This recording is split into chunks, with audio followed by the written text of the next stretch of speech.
Kunja Bihari.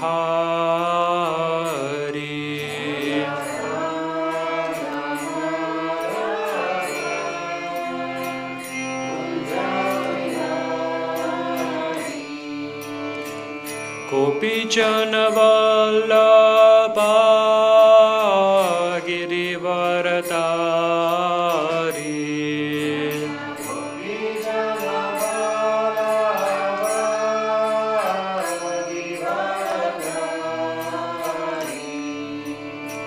Gopi Jana Vallabha Girivaradari.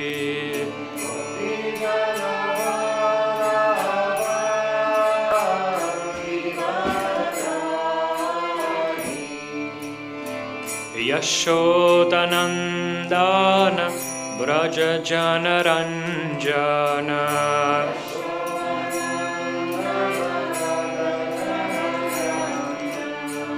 Yashodanandana Braja Janaranjana.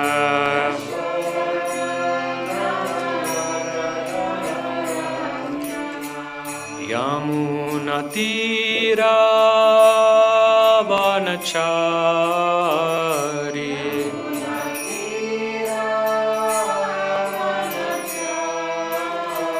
Yamunatira Vanachari.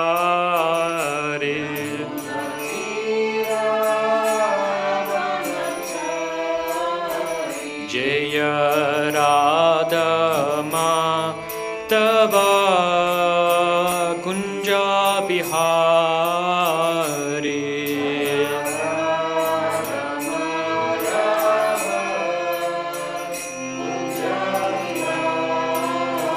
Jaya Radha Madhava Kunja Bihari.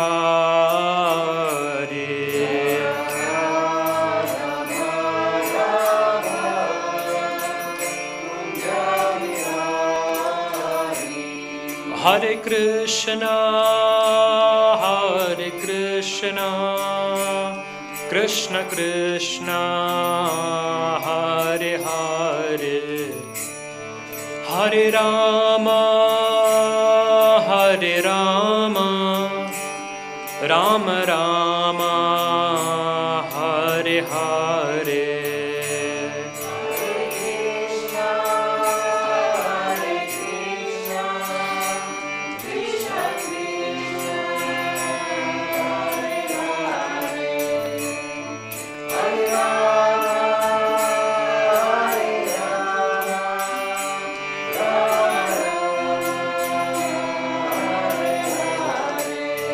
Hare Krishna, Hare Krishna, Krishna Krishna, Hare Hare, Hare Rama, Hare Rama, Rama Rama, Hare Hare.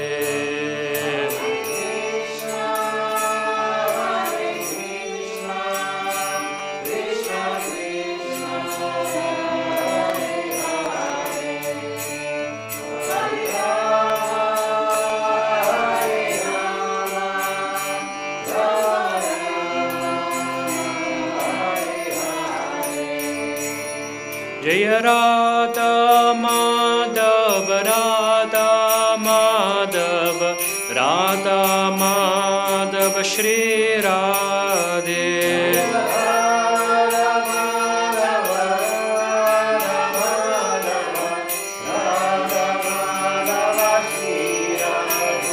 Jaya Jaya Prabhupada, Prabhupada, Prabhupada, Jaya Jaya Prabhupada.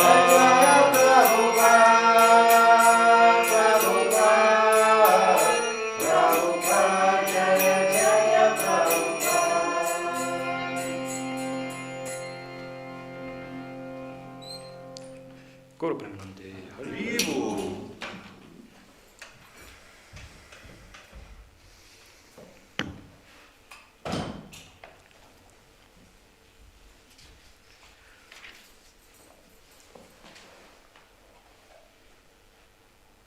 Om Namo Bhagavate Vasudevaya.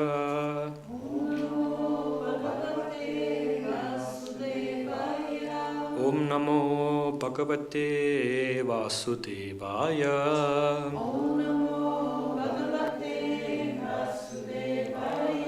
Om Namo Bhagavate Vasudevaya.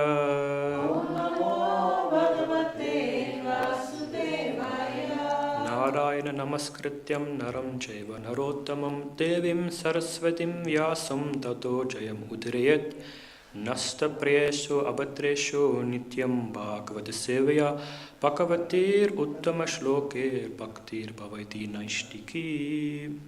Hare Krishna, everyone. Good morning. I think this is a little loud, right? Can you reduce a little bit? The mic, you can put a little bit down. Yeah. On the volume. Yes. Okay. Thank you.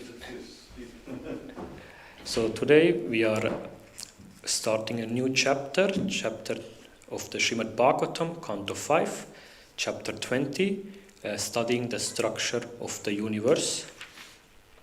We will read today verse 1 and 2. Both verses, they don't have purport, but the chapter itself starts as usual with a summary. So I will first read the chapter summary and then we will go to the verses. So here the summary is, in this chapter there is a description of various islands, beginning with Plakshadvipa and the oceans that surround them. There is also a description of the location and dimensions of the mountain known as Lokaloka. The island of Plakshadvipa, which is twice as broad as Jambudvipa, is surrounded by an ocean of salt water. The master of this island is Itmajiva, one of the sons of Maharaj Priyavrata. The island is divided into 7 regions, each with a mountain and a large river. The second island is called Salmali Dvipa. It is surrounded by an ocean of liquor and is 3,200,000 miles wide, twice as wide as Plakshadvipa. The master of this island is Jagnabahu, one of the sons of Maharaj Priyavrata.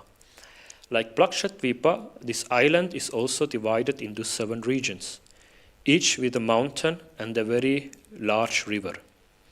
The inhabitants of this island worship the Supreme Personality of Godhead in the form of Chandratma. The third island, which is surrounded by an ocean of clarified butter and is also divided into 7 regions, is called Kushadvipa. Its master is Hiranyareta, another son of Maharaj Priyavrata, and its inhabitants worship the Supreme Personality of Godhead in the form of Agni, the fire god. The width of this island is 6,400,000 miles, or in other words, twice the width of Shalmali Dvipa. The fourth island, Kraunchadvipa, which is surrounded by an ocean of milk, is 12,800,000 miles wide and is also divided, like the others, into 7 regions, each with a large mountain and a large river. The master of this island is Kritaprashta, another son of Maharaj Priyavrata. The inhabitants of this island worship the Supreme Personality of Godhead in the form of water. The fifth island, Shakadvipa, which is 25,600,000 miles wide, is surrounded by an ocean of yogurt. Its master is Medadhiti, another son of Maharaj Priyavrata. It is also divided into 7 regions, each with a large mountain and a large river. Its inhabitants worship the Supreme Personality of Godhead in the form of Vayu, air. The sixth island, Puksharadvipa, which is twice as wide as the previous island, is surrounded by an ocean of clear water. Its master is Vidhihotra, another son of Maharaj Priyavrata. The island is divided in two by a large mountain named Manasotara. The inhabitants of this island worship Swayambhu, another feature of the Supreme Personality of Godhead. Beyond Pushkaradvipa, there are two islands, one always lit by the sunshine and the other always dark. Between them is a mountain called Lokaloka, which is situated 1 billion miles from the edge of the universe. Lord Narayana, expanding his opulence, resides upon this mountain. The area beyond Lokaloka mountain is called Aloka Varsha. And beyond Aloka Varsha is the pure destination of persons who desire liberation.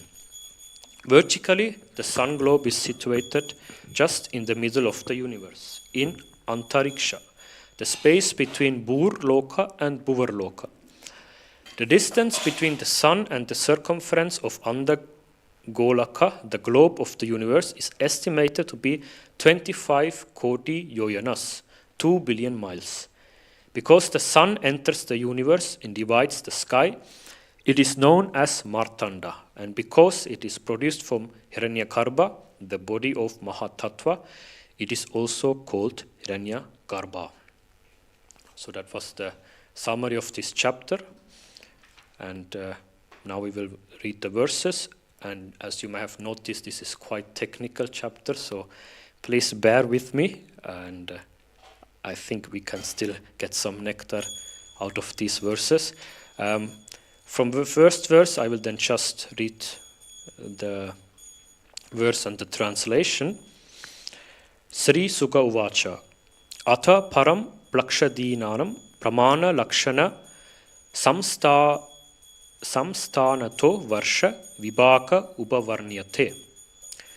Translation given by His Divine Grace Srila Prabhupada, Srila Prabhupada Ki Jai. The great sage Sukadeva Goswami said, "Hereafter I shall describe the dimensions, characteristics, and forms of the sixth island, beginning with the island of Plaksha." Now comes the verse 2, and this is a really long verse. And I thought we just start with translation, word by word translation, and then we read the translation.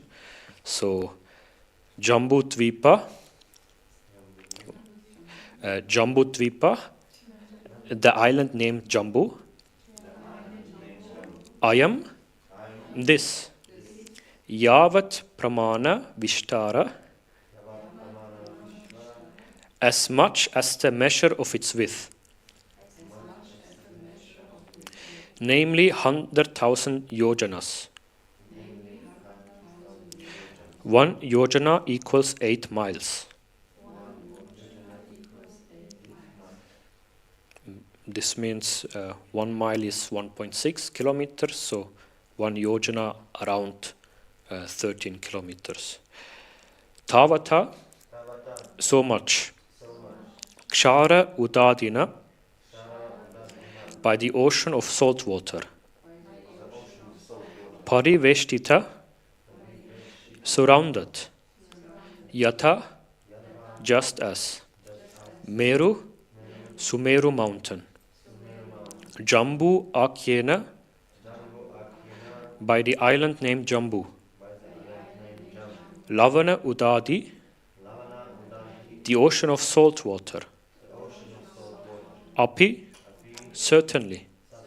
Tata, thereafter. Dviguna Vishalena, which is twice as wide. Plaksha Akyena, by the island named Plaksha. Parikshipta, surrounded. Yatha, like. Parika, a moat. Baya, external. Upavena, by a garden-like forest. Plaksha, a plaksha tree. Jambu, Jambu Pramana, having the height of the jambu tree. Dvipa Akya Kara, causing the name of the island. Hiranmaya, magnificently splendorous. Utita, rising. Yatra, where. Agni, a fire. Upashta is situated. Sapta Jiva, having 7 flames. Tashya, of that island. Adipati, the king or master. Priyavritta Atmaja, the son of King Priyavritta. Itma Jiva, named Itma Jiva. Swam, own. Dvipam, island. Sapta, 7. Varshani, tracts of land. Vibhaya, dividing into. Sapta Varsha Namapya, for whom the 7 tracts of land were named. Atmajebhya, to his sons. Akalaya, offering. Swayam, personally. Atma Yogena, by devotional service of the Lord. Upararama, he retired from all material activities. So the translation is, as Sumeru mountain is surrounded by Jambudvipa, Jambudvipa is also surrounded by an ocean of salt water. The breadth of Sambudvipa is 100,000 yojanas, 800,000 miles, and the breadth of the salt water ocean is the same. As a moat around a fort is sometimes surrounded by a garden-like forest, the saltwater ocean surrounding Jambudvipa is itself surrounded by Blakshatvipa. The breadth of Blakshatvipa is twice that of the saltwater ocean. In other words, 200,000 yojanas, 1,600,000 miles. On Blakshatvipa there is a tree shining like gold and as tall as the Jambu tree on Jambudvipa. At its root is a fire with 7 flames. It is because this tree is a Plaksha tree that the island is called Blakshatvipa. Blakshatvipa is governed by Itma Jiva, one of the sons of Maharaj Priyavrata. He endowed the 7 islands with the names of his 7 sons, divided the islands among the sons, and then retired from active life to engage in the devotional service of the Lord.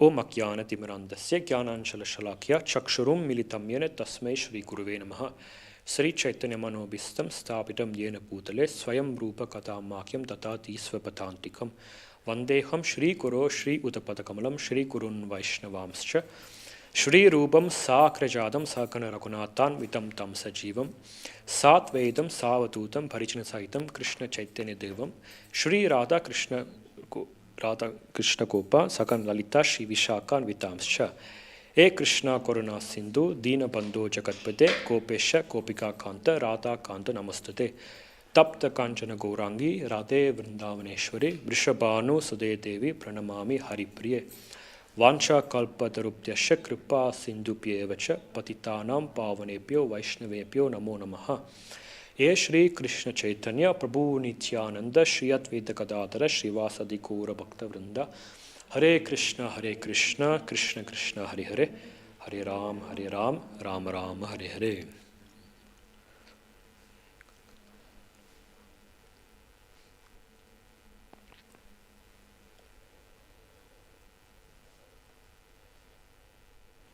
So Hare Krishna, good morning everyone. I thought it would be less exhausting to read this than I realized. Thank you for repeating along. We are in the Srimad Bhagavatam, second part of 5th canto, and this is usually from all the cantos, this section we all know is quite a difficult section to understand what it is said. It's quite technical. It's describing the Bhagavata cosmology, how the Bhagavatam understands the cosmology. And maybe I just ask this question to you. Why do you think the Srimad Bhagavatam is describing all these different, the cosmology in so much detail with all these islands and oceans and lengths of how great the width is? Do you have any ideas, or what do you think? Why should the Bhagavatam, which is a book about Krishna, would speak on these topics?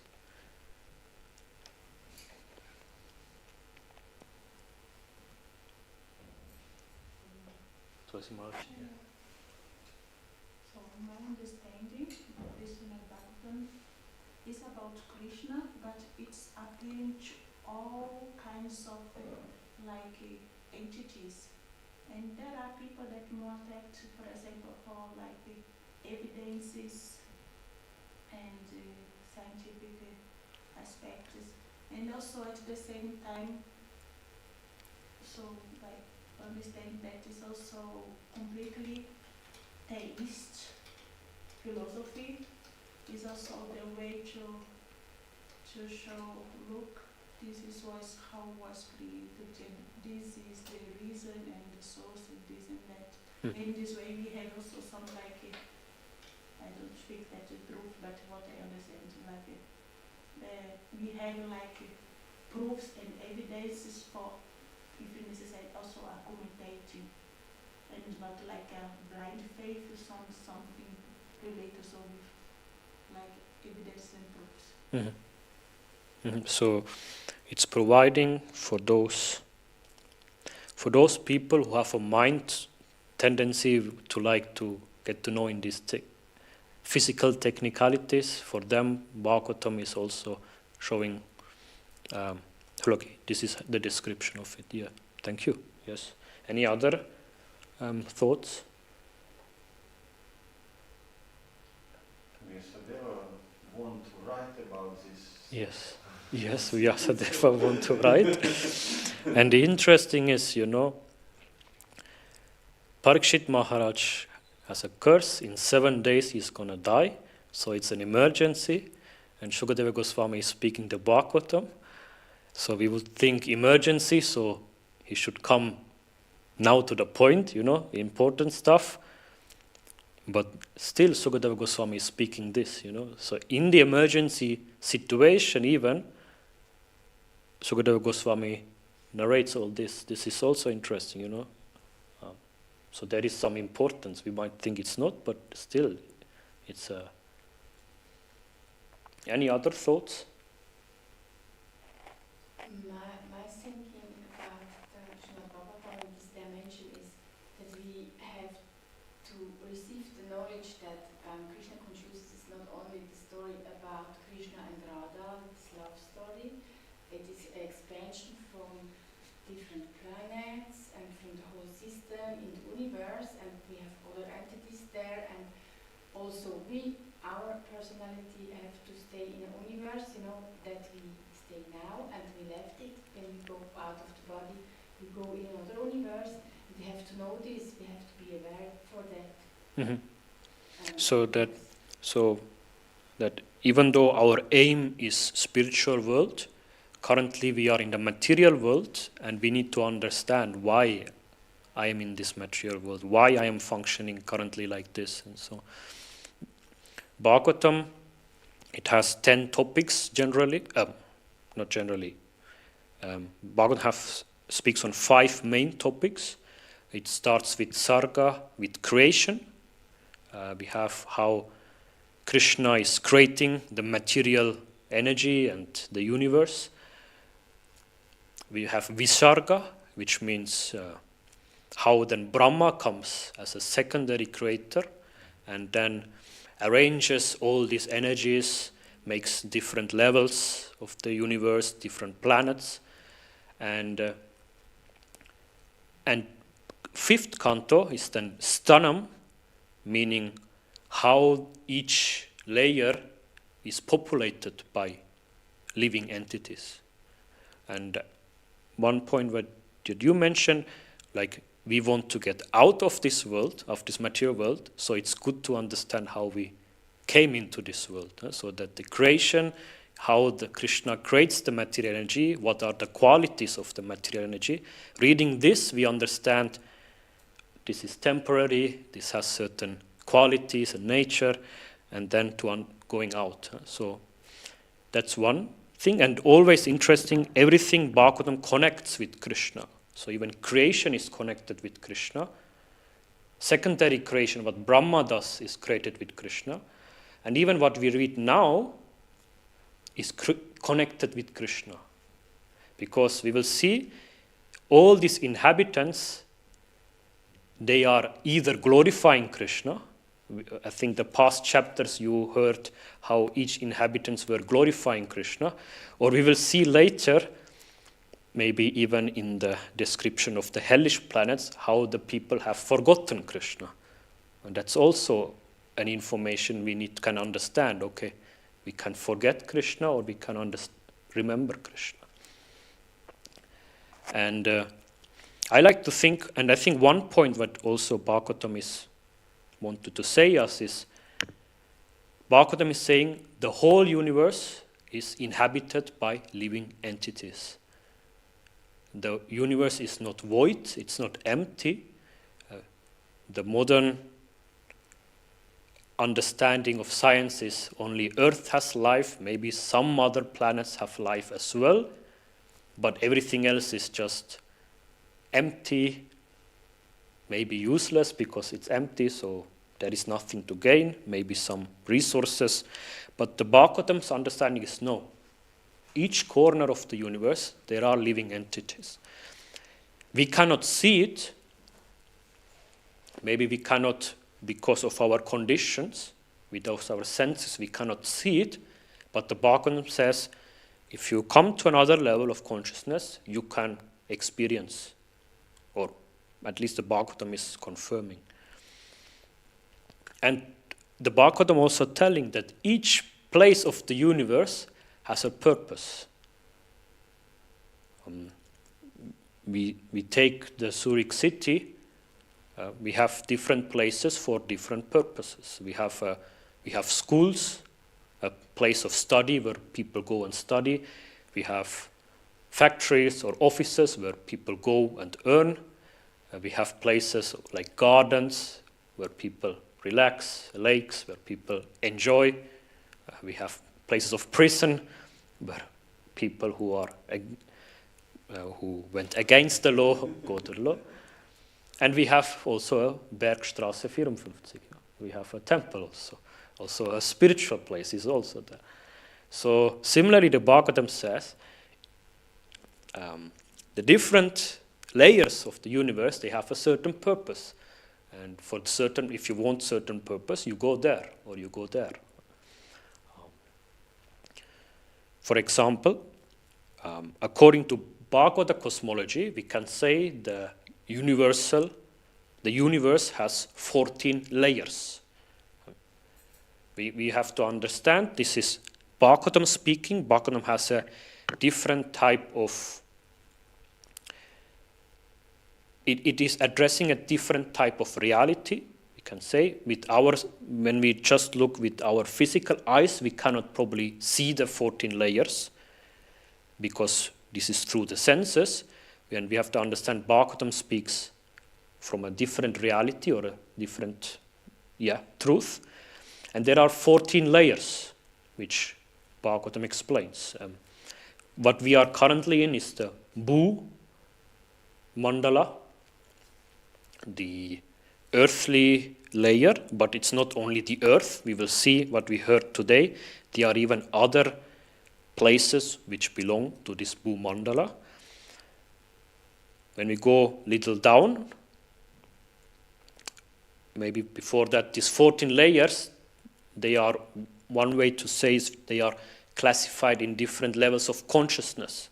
As I mentioned, people sometimes, there are people who forget Krishna and there are people who remember Krishna. And we can say, according to this, you can end up in a different layer of the universe. So when we go below this Bhumandala, there is Atala, Vitala, Sutala, Mahatala, Rasatala, Patala. So there are 7 layers below the Bhumandala, and these layers, they are usually inhabited by people who wants to enjoy sense gratification, but without Krishna. Put simple, huh? I have some examples. Actually, it is said, for example, the layer below, Bhumandala, Atala Loka, there people can enjoy more than even in the heavens, it is said. But they also have some dark magic. They do some powers which are maybe against material laws. Vitala Loka is about where the ghosts reside. Sutala and Talatala Loka, there are people. It's said it's similar to the heavens. Maybe you heard of Bali Maharaj, is Prahlad's grandson. He is also coming actually in the line of demons, and his place is in Sutala. Mahatala Loka, there it said snakes with many heads reside. Rasatala Loka is usually the place of the demons, the enemies of the demigods.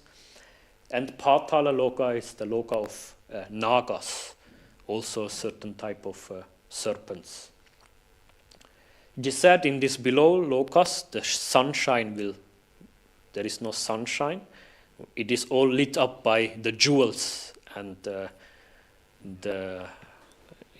jewels that they have, maybe that they stole from other places. And we can even say below that is the Naraka Loka, the hellish planets.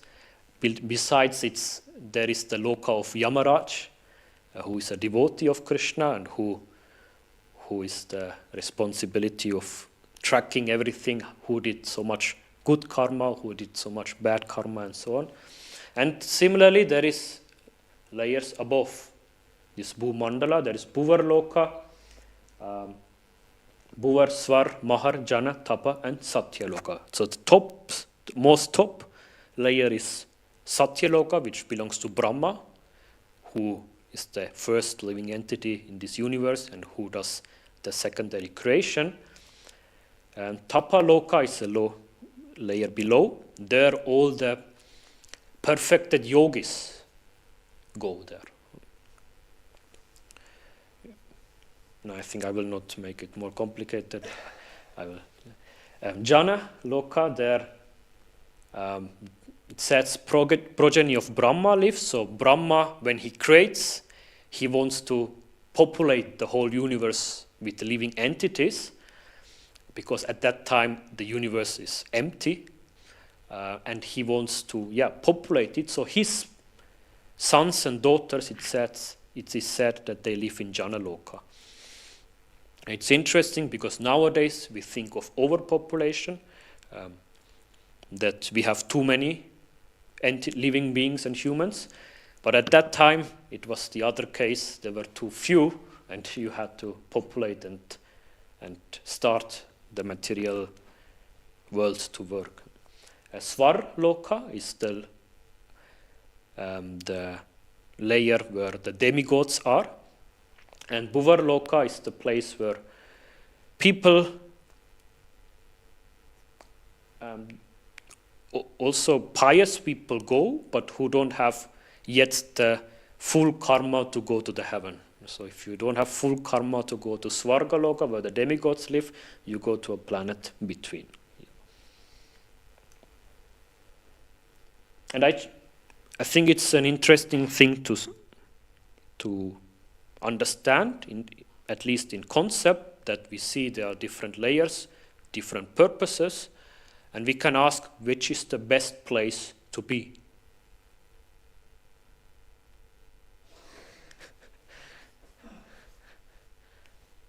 What would you say, Sergei? I think that Bergstrasse 54 Bergstrasse now is the best place. 54.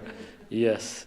And even though, when we say the top place is Satyaloka, it's interesting. I hope it was the previous, some chapters before, Bhagavatam glorifies this place where we are now. Actually, it glorifies Bhumandala, and the Bhumandala, especially the Bharata Varsha where we are. This is the best place because here you don't have too much enjoyment and you don't have too much suffering, but you are in the middle and you can start to question, who am I, why I'm here, and you can ask about Krishna.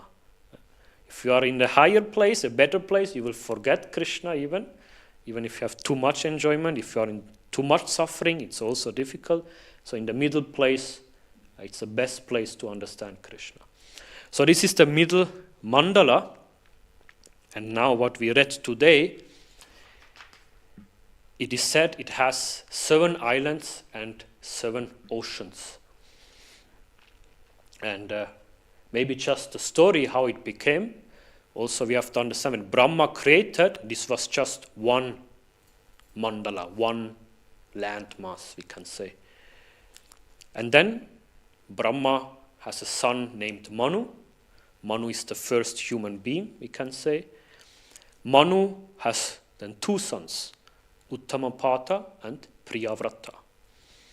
You know Dhruva Maharaj? He's a famous pastime, famous devotee. He's the son of Uttanapata, so one of the sons of Manu. But it happens that in his lineage, there came a time where there were no more next generation anymore. So therefore, Priyavrata, who is mentioned here, he is taking over the rule of the universe. And when he is taking over, one day he was a little upset with the sun, because the sun was only shining on one side and the other side was night. And he thought, no, for my people I won't always give sun. So what he does is, because of his mystic powers, he creates a second sun on his chariot, and whenever the sun is on one side, Priyavrata will be standing on the other side. And in this way he gave, at his time, he gave always light or always daylight to all the people. And what happened, because the sun was moving, he was always also moving. And while moving so, it is said of his chariot started to causing a ditch, ein Graben, into the landmass, a ditch. And because he was always at a different distance, it created 7 ditches. And the 7 ditches were later filled by different liquids and became the oceans. So the oceans which we read today, this is kind of the story how it was established. We know in this world of salt water, this is what we know, but the Bhagavatam speaks even that there are oceans with juice, liquor, ghee, yogurt, milk, and pure sweet water oceans. So, it's as I mentioned, when we read this, we cannot understand with our senses, so we have to see it's a different kind of reality Bhagavatam is speaking. And then, so we have these 7 oceans. In between each ocean is an island, and the most middle island is the Jambudvip. And the Jambudvip description was all these past 4 chapters which you were reading was a description of the Jambudvip. And in this Jambudvip is a place called Bharatavarsha, and in this Bharatavarsha there is a place, Earth, where we live. So this is when we can understand where we live. So you can already understand one other point when we ask why Bhagavatam speaks of cosmology. Shri Jagannath Baladev Subhadra Maharani ki, Srila Prabhupada ki, Shri Gaura ki, Jai Srila Prabhupada ki, Jai. So another, maybe to the question why Bhagavatam speaks of cosmology, Bhagavatam also describes how vast this universe is. It's another point we can understand. So all these past 4 chapters, I think, was the Jambudvip, and you read how the different residents of this Jambudvip were glorifying Krishna in different forms. And now this chapter is dedicated to all the other 6 islands, beginning with Plakshatdvip. So today's chapter is actually Plakshatdvip, and this is kind of the second island in this ocean. And as you have known, maybe heard, here it says it's governed by Indmajiva, one of the sons of Maharaj Priyavrata. So I mentioned Priyavrata, he started to rule, and then after a time he gave it over to his sons. It's particularly 7 sons. He had daughters and sons. Some of the sons became saints, sadhus, monks, and some of the sons, they took up the responsibility of ruling certain island, and Itmajiva, he started to rule Plakshatdvip. Yes, this is what I can say for today, I think, of this complicated chapter. And I think I should not make it more complex. So first of all, thank you for listening. And if you want to add something, you are welcome. Yes. Thank you very much for the lecture. Could you just explain again how, because there are 14 different layers, right? And then on this, where Jambudvip is, we are like on this plane, right? But then you said that there are 7 like islands. What are these? These are not like other planets or demigods? No, these are all on this layer, on this Bhumandala layer. So this layer has then 7 oceans and the 7 islands. And these are like other universes, or how can we really understand it? This is according to Bhagavatam, this belongs still to one universe. According to Bhagavatam, there are unlimited other universes, and in each universe there is also these layers. So this belongs still to one universe. And I think what devotees are trying to do nowadays is also, because we always search for the dialogue with the scientists, to understand how how Bhagavatam can help us explaining what we see today. There are some devotees, I forgot, it's in Satabhuta Prabhu, I think, I forgot. Prabhupada created, along ISKCON, he created other 2 things. One is Bhaktivedanta Book Trust for printing his book, and he created Bhaktivedanta Institute. And that is created especially so that we can have dialogue with the scientists, with the modern science. And we see, because he created this as a separate entity, we see also how much emphasis Prabhupada put on having this dialogue. And there the devotees, they are also researching, etc. And they have come up with certain explanations what this island means and that island. Myself, I am not expert in this, but I think there's a book called Mystic Universe by I think Sataputta Prabhu, and there I think he explains what it would mean, the 7 oceans and islands in this, what we know in solar system and so on. And then I have another question. Sure. Okay, you said that based on our consciousness we go to the different layers, right?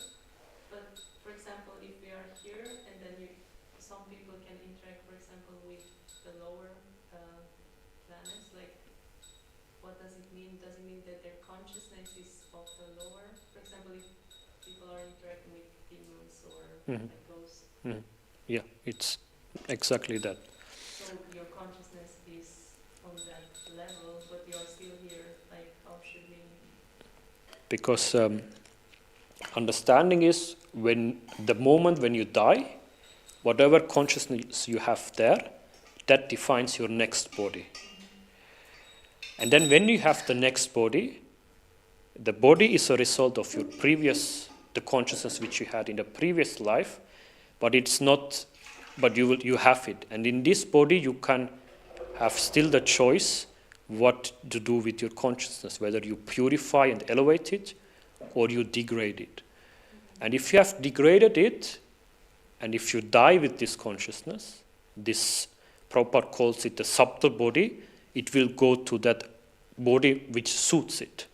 And this means they would theoretically go to the planets where, for example, ghosts are. But for example, if you're like a living being, because some people say that they can feel like ghosts or Uh-huh. demons Uh-huh. like, when they are still alive, like Yeah. what does it, is it, can it really happen or is it just imagination? There are instances, I myself, I'm not familiar with this, but there are instances where people say they have experienced ghosts, etc. And we have to understand it's also, it means also that the soul, one way we are also vulnerable.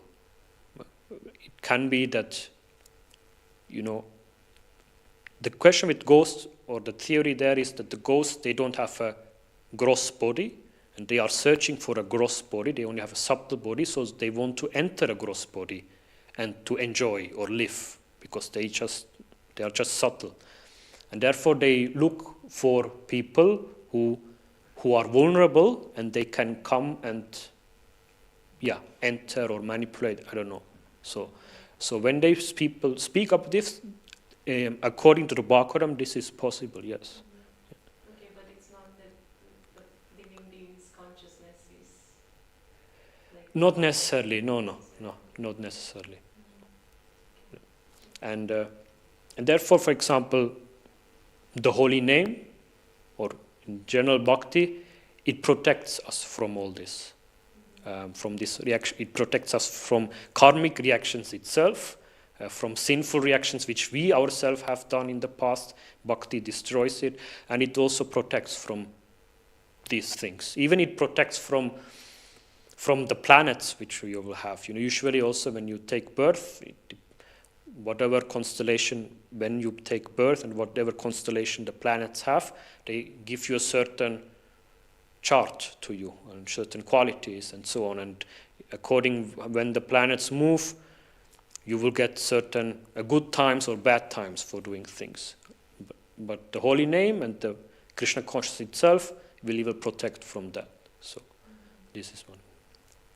So you mean that the chart can change after your... The chart, Krishna can change even the charts, yeah.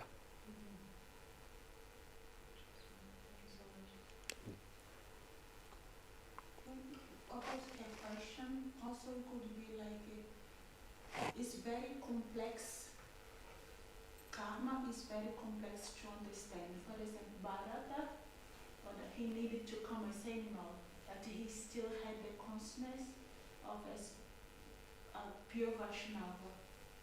It's also possible that someone is in the middle phase, some impressions from past lives, and still through his karma or some ties activities, or sometimes say even the contact, sometimes with devotional serving, sometimes give the opportunity to this person to come as human being, but they still have some other impressions from, and maybe this person can use this opportunity to go forward or at least keep, or can also go down, or then that the intelligence don't. Thank you very much. Thank you very much for your point. We can say the general law is whatever consciousness you have, that type of body you get. Therefore, Prabhupada says, don't act like animals, because then you end up in an animal and then you don't have the advantage of being a human being and do devotional service. This is the general law, and then, as you said, there are nuances. It's always complicated because we have so many births in previous life and different things fructify at different levels. And Bharat Maharaj was a nice example. His consciousness is very close to fully purified. He was very close to full perfection, but there was some small covering, we can say, which is why he had to take an animal body, but then afterwards he could again take birth as full devotee. So in detail it's always nuanced, we have said. Yes, and he still kept the consciousness. Mm. He was in animal form, but was a Vaishnava inside. Mm. Very special concentration. But that was because he had the attachment, for example, to Yes. the deer, right? Mm. Yes. And sometimes it is like the laws, they are very fixed, but sometimes it is like Krishna kind of wants you, teach you something that, for example, this attachment, you should just let go, but then he still gave him the consciousness of a Vaishnava, no? In a deer form. Not gave it, he had or Yes. it was just. And sometimes also there are so many pointers in the Vedic scriptures that it's also kind of leelas for teaching more than really to some aspects. Krishna just wanted to utilize his devotees for showing us how powerful or how dangerous something can be. And- Because you see so many Vedic points, so many aspects, completely messy. Someone that just did one time Ekadasi and came back and is pure devote and everything. So Krishna is always showing the both sides And of the coin. And in Bharat Maharaj's story also, one teaching is that whatever spiritual merit we gain, whatever Krishna conscious activities we do, this will never be lost. Krishna says to Arjuna, Neha Vikrama Nasosti. So in the path of devotional service, these things, they will never be lost. Even if you forget it for some time, they will still be there, and there will be a chance where you can continue again from this state onwards. So that's also a teaching, the special case about Bharata Maharaj, why he didn't become more entangled later in the deer and so on, but he kept his consciousness there. Yes? Sorry, I have also a question. I look around, and I look also what happens outside, not only in our universe here, in our eye, and I ask myself, where is Krishna, because I hear everywhere there is an altar, where we have Krishna on the altar is Vrindavan. So everyone who have Krishna on his altar, he's in Vrindavan. So I have to go to Vrindavan, to be in Vrindavan. I can also be in my home and be in Vrindavan. But then my question is, when people go in a discotheque, for example, they go to dance and take drugs and alcohol and they take cigarettes and have fun, and forget Krishna. What happens there? For example, in this Sylvester night, it's for sure this catastrophe, this discotheque in the mountainside. Was this influence from the universe, that you told? I don't understand. Influence or It's their karmic. what It happened? there Why- was. from from the spiritual vision. I ask why happened that? Why it happens? I think there are multiple factors which happened. I think from our point of view, we will never figure out the exact reasons because each cause has another cause, and you can go on, and different things will come together. So I think to understand really, we cannot say. If we go ultimately, we can say it's because of Krishna, because he's the cause of all. But why this happened, different karmic reasons, different karmic things, which result into that. And I think from our point of view, we can just understand there was some reason to happen. And what is the name from this area? You mean Bharatvarsha, or Yeah, then is Jambudvip and Bhumandala. we are in Bhumandala. Mhm. And the universe where are the It- drugs and alcohol and rock and roll. This is what? Also Bhumandala.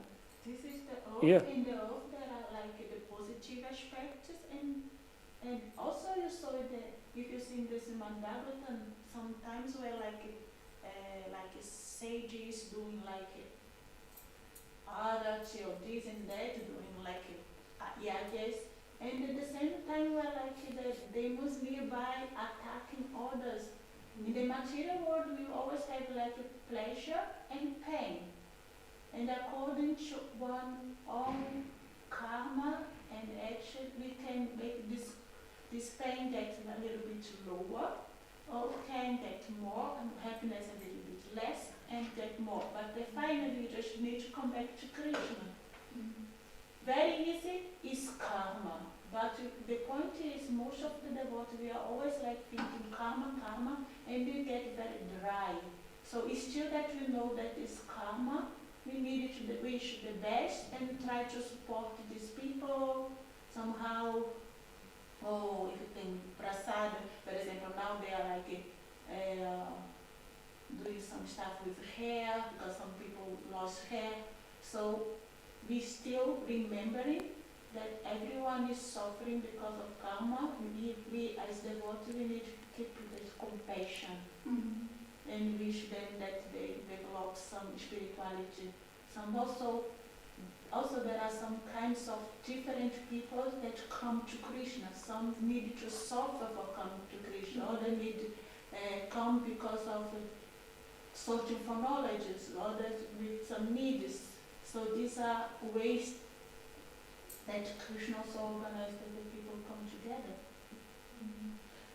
Can I just, because I think I understand your question more, like you mean that if your consciousness is like in the spiritual, then for example, as you say, in your home you can be Vrindavan, like in the spiritual realm, but if your consciousness is of lower, like demoniac, like plane, then you attract that. Is that what you meant? Actually, Like the consciousness is based on the consciousness. Yes, it depends from the consciousness, where you are. Yeah. but also you mentioned that where we are exactly like here, right? You were not so sure which kind of. You understood that is actually everything is this here is all earthy, right? It's all together. Of course, it's the consciousness as well, but it's still even us, even when we doing something spiritual and living in Vrindavan, we still will have a lot of suffering, a lot of problems, disease. Yes, I think I understood your question now. That what Daria mentioned also, that if Prabhupada says even if you are in New York, Prabhupada said, because he always had this consciousness of Vrindavan, he was in Vrindavan, and this means that if you always have consciousness of Vrindavan, if we after this birth, we will go back to the place which that consciousness has, which is Vrindavan. So I think your question is, with that consciousness these people have, where they will end up. Is that your question? We can ask in this way, right? Or Maybe that they attract more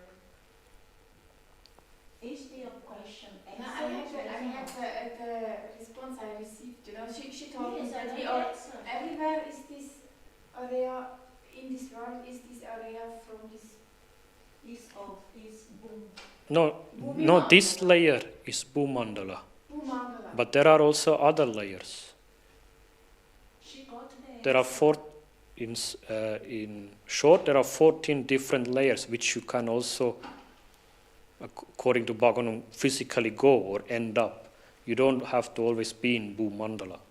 Yes. So we have to take shelter which mandala is best for us to make progress. That's one thing, and according to Bhagavatam, we are already at the best mandala.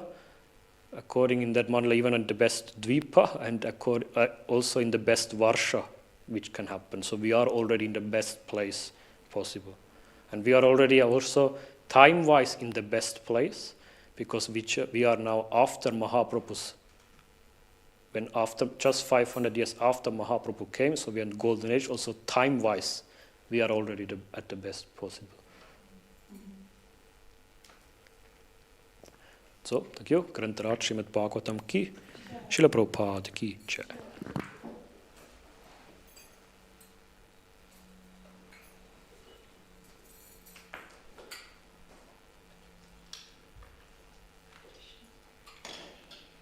So we can do what series? Yeah.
If I understood properly what you said, to learn this and see which one is What is happening there? no, what is the best for oneself. You said it, then after you correct yourself, you said that this is the best way because of this and this. But if I understood properly, then it was a moment that you said, understand this movie, and then you can choose which one is more appropriate. No, Oh, I said maybe we should do the wrong. different consciousness levels, you go different places. Yes, but you didn't just say like it. To I said understand in this at the top is Satya Loka, I Yeah. mentioned, where they have this, but I mentioned that Bhaktan says the middle place is the best, even Bharata Varsha is the best because you have suffering and enjoyment, you don't have too much suffering, and you can go out. It's a little bit like the Japan and meditating, which was the best one. And they answered properly to that in like it. Yeah, but I think it's important to know that there are the higher layers because, and that is not our aim, because usually we Yes. think I do good activities so I can enjoy the heaven, that's the, Yeah, and I exactly. think it's important, I think therefore Bhagavatam speaks of this and it's important to mention that there are the places where you can enjoy so much, but our aim is even outside of this. Yes, exactly. point that I was thinking that was this a little bit, Okay. but not this. There was perfect and just like, because then she started Yeah, to okay. think, you know, it's like, oh, then you need to think which one is best for me. Yeah. This means that actually then they forget the goal Yeah. and Coming up. yes. Karma Yes. counter. Yes. Yeah. Thank you so much. Thank you for pointing out.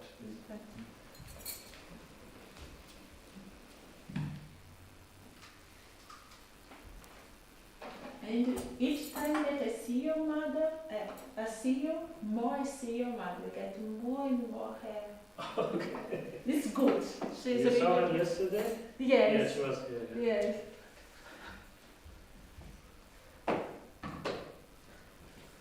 And then long time that I don't see your sister. Yeah, they are in Mayapur. Ah. Their father and sister, they come end of February. Okay. She's doing a deity worship course. Oh, great. 4 months, and now it's Mhm. finishing. She will come next month.